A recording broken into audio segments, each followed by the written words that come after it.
मृत्युलोकी एक नगर त्याचे नाव पंढरपूर. येथील मोकाशी उभा शेविटेवर पुंडलिक भक्तराज शोभे चंद्रभागा तीर.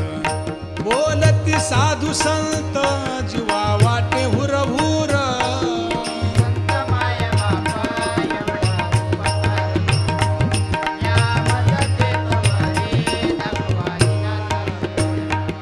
मज नाही हात पाय डोळा पडली झांपड. कर्ण हे बधीर झाले